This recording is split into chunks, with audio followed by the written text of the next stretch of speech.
Hi witchlings, it's Chaotic Witch on here, and today we're going to be talking about protection and warding while I deal with this very large box of herbs that I got in my last video. I almost forgot to do the recommendation station. This one is actually going to be at the beginning of the video because this is a really great opportunity for you guys to get a really great book, and I'm super excited about it. This week's recommendation is The Power of Hex by our very own TikTok's Sean Angle, also known as Witchy Wisdoms. This is a book that I actually really think talks about hexing and the history of hexing and ethical hexing in great detail. And as you can see here, I have a promo code for you guys. Use HEX20 and you'll be able to get a percentage off of this book, which is an amazing opportunity for you guys to get it at a discount and for you to get something by a really great author. I love her as a person and I love this book. One of the, I think, really good baseline book to understand hexing and what it is, more about it. And yeah, I hope you do get it. That's looking nice. We're gonna pour this in.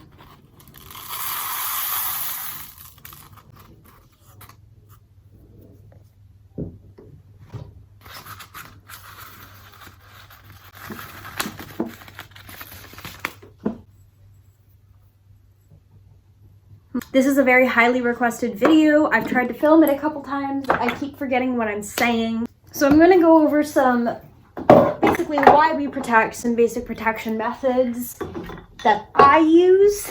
And I won't be giving the exact spells. These are all, you know, formatable for you. I always do recommend that people actually do their own protection spells because I feel like most practitioners will not share their spells for safety reasons. I know for me, I have been hexed a couple times, which is why I protect myself. I have around 7 to 10 wards up. So let's start. Firstly, why do we protect? We protect basically to protect our own energy, protect the home from negative entities and spirits. It basically makes it so only those that can enter are those that you want there.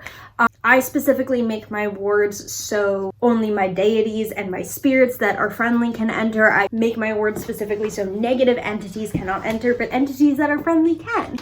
Whether you want to create a ward or protection to keep everything out or keep only some things out is up to you. But the goal is to keep energy vampires, negative entities, things that could hurt you or bother you or attach to things away from you and whoever is living in your space. There are two basic forms of protection. There's spatial protection and personal protection, and there are places where that meets. We call spatial protection usually warding the home, warding the space, warding the altar. You want to use these to give like a nice layer protection. They can be achieved by a number of means, and protection spells can be tethered to a ward. So warding is kind of different than like casting a protection spell for someone. Protection spells, depending on the length of the candle, can't always last that long, and warding is a little bit more permanent. I redo my wards about once a month, and I redo my protection spells on my person probably bi-weekly, once a month. One method that I personally use for warding is protection bags. You put protective herbs in there, so a protection sigil or put a protection sigil in there and tether it. Energy tethering is really important and a kind of baseline thing that I recommend everyone does and should look into to my doors. So it protects those doors that's by and they kind of all cross over each other and protect the house itself. I also use energetic wards, and mine include elemental magic. When you're warding with the elements, you want to be using things based on the elements. So for water, I have a little jar that includes a specific type of water by my door. I will use this, which is a protective mix. This has rosemary, devil's claw root, and eggshells, and I will place it at 4 corners around my yard or just spread it around my whole yard along with black salt at all my windows. That is earth. For fire, I usually have a protection candle on my desk, and I will light that for most days. It'll be around a lot. I'll turn on when it needs protection, and the energetic wards also are tethered to specific things. So I redo the earth one with this mixture once a month. Water gets changed out once a month. Fire is tethered to the sun, and air I use a feather to ward. All of these can be done physically. I do most of mine in meditative state or astral, transmuting my energy into elemental energy or It sounds really complicated. I know it does, but really look into elemental magic and elemental warding and energetic warding, and it will make a little bit more sense. A few really great protective stones, protective herbs are red jasper, black tourmaline, selenite I keep on all my windowsills, mugwort, chili peppers, salt on my windowsills, black salt specifically, garlic, onions, rosemary, cloves, and so on and so forth. So even though I'm showing you this little thing, there's a lot more that goes into it than just spreading this around. And, you know, especially with like my protective candle, my wards, it's more than just me meditating and saying, hey, fire, can you help me? It's like a lot of energy work. I have spells other than that too. I say protecting your sacred space is important because they are. They are a place of power. You need to protect the places where you work the most. So my room has protection on the windowsill. I kind of take all measures possible to protect my space. I have a protection bag on the door. I don't know if you can see it. It's on the hinges. And then personal protection. You can use personal protection is also broad. Charm jewelry, embroider, carry sigils with you, or you can use specific amulets to ward off evil. I use my cornicello, my Italian horn, to ward off evil, along with other protection charms. All my jewelry is charmed, and the way I do that is I place salt, herbs that match intent, and I put the earrings or the jewelry in there, and they stay there until I wear them, and then I place them back in there, and I switch that out once again every month. I veil whenever outside of my house. All my veils include sigils. I have a video on veiling as an empath way back when, Q&A empath session. That has more information on veiling. Yeah, I also use protective sigils or sigil work in most of my wards, spatial or personal, and I can give you an example. I also use plant wards. This is one of my candles. As you can see, it has sigils on it most days, and to me, this candle directly charges my fire ward outside, or my elemental ward attached to fire.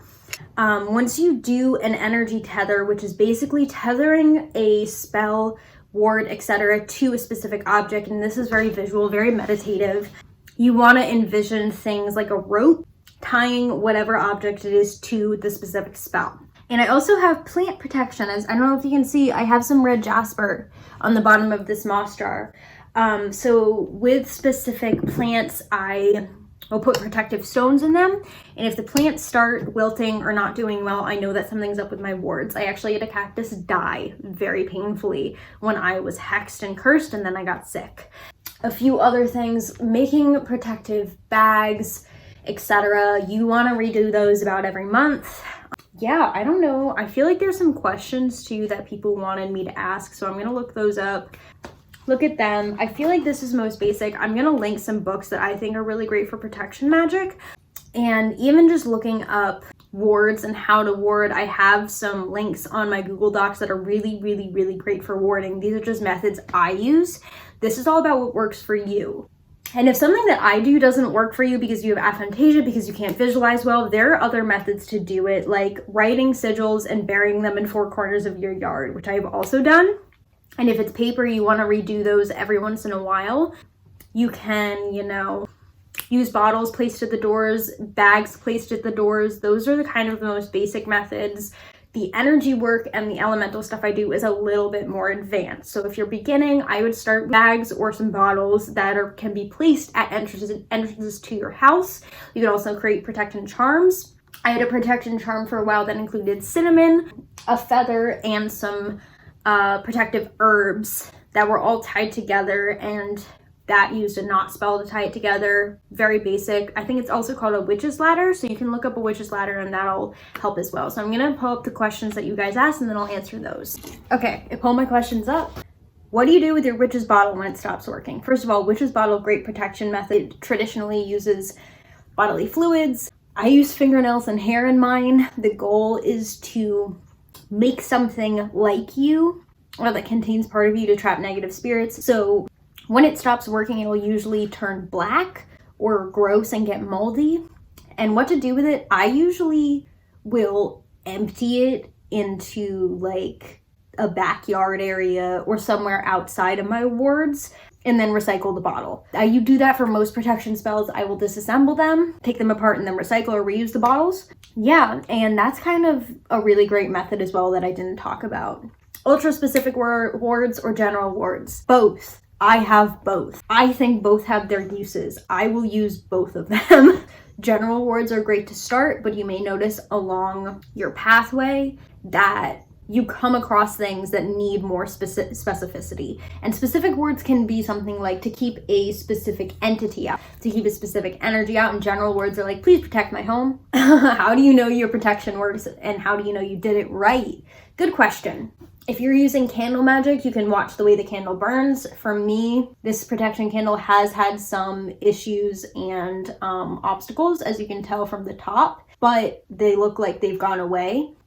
You'll notice a difference. You'll notice less spirits coming in, less possible negative entities, and most times protection, if you have enough of it, will work, which is why you use so many. Hexing reversals, return to sender. You just want to look up a basic return to sender spell. You can also do spiky words. Spiky words or return to sender spell is the best way to reverse a hex. There are a few other ways that are more traditional that I do in my Italian folk practice. Those I won't share for personal reasons, but yeah. Sneaky about personal protection. Write sigils on a piece of paper and carry it in your pocket, or embroider your jeans. Like embroider pockets, embroider tags. That is the best way to stay kind of hidden, especially if you're a closet witch. You can write sigils on paper and place them in very discreet places. Can it ever go wrong? It could not work, but if it doesn't work, you'll probably know because you'll have a negative entity in your space and you'll be like, how did you get in here? What are you doing? And then you just redo it. So I have beginner friendly, budget friendly, and apartment friendly. Beginner friendly, start with protection bags or protection jars. They can be small or big, and you can place them very discreetly. You can place them under your pillow, on your windows. If you're warding a whole house, you can write sigils on paper, bury them in the four corners of your yard, very discreet, very beginner friendly. Budget friendly. Sigils on paper in four corners. Most protective herbs are household herbs like rosemary, salt, eggshells. Those are all things that you should have access to. If not, doing energetic wards in the astral or in a meditative state is also very budget friendly. You don't need any materials. You just need a candle or something that represents that element. All you need is a candle of a specific color and sigils written on it, and then you can tie that to a bigger ward. Apartment friendly. Sigils on paper. I feel like that's my go-to. And bags. You don't need candles for that. You don't need incense for that. A lot of people talk about warding with incense. I personally don't do that. Most of my spells are either with candles, bags, or jars. And I even do less jars these days. It's mostly candle magic because it gets it out into the universe. But yeah. Sigils on paper, protection charms on your windows, bags by doors, windows, etc. Very apartment friendly. Subtle ways, I feel like all of those are pretty subtle. If you're a closeted witch, I would use one of those. You can also charm a household object, like a statue for a guardian. We have a guardian, it's an owl by my protection bag, and it does watch over the house. You kind of give it things. It does become a little sentient when you do guardian stuff, so be careful with that. Do you need to lock your mirrors? Yes. Yeah. I think I talked about locking mirrors, but you want to draw a protection sigil in oil, Florida water, olive oil, etc. and redo that every time the mirror gets cleaned. Lock your mirrors, trust me on that one. How often should you update? I have to update mine once a month. If you feel like you need more than that or less than that, either is okay. It's really what works for you. How do you start? Research it. Like I said, I have some great protection resources in my Google Links resources doc. I hope this video helps give you like an understanding of how things work, and it really is just kind of like testing and seeing what works for you. I had like not great protection methods for a while, and then they got better because I figured out what worked and what didn't work. A lot of this is experience. Your protection's not going to be great right away, and that's okay because you should not have a lot of things trying to attack you. And as you go forward, you'll figure out what works for you, what works better. You'll figure out new ways. It's all about experience, and there's no rush. We do emphasize protection because before you cast a spell, you should have at least one form of personal and spatial protection to keep negative entities away. The next educational video I will be doing will be about banishing, just because if your protection fails and your cleansing fails, you go to banishing. And so I'll be talking about that and what banishing is and how we banish in a simple banishing spell in my next video. But yeah, I hope this answered your questions. If I missed anything, leave a comment and I will do my best to answer. I will link some books that I really like on protection magic and my resources doc, and you can take a look there if you need more information. I hope you have a great rest of your day. You can like, comment, subscribe if you want. No pressure. I'm talking fast because I'm caffeinated. All right, thank you so much for watching.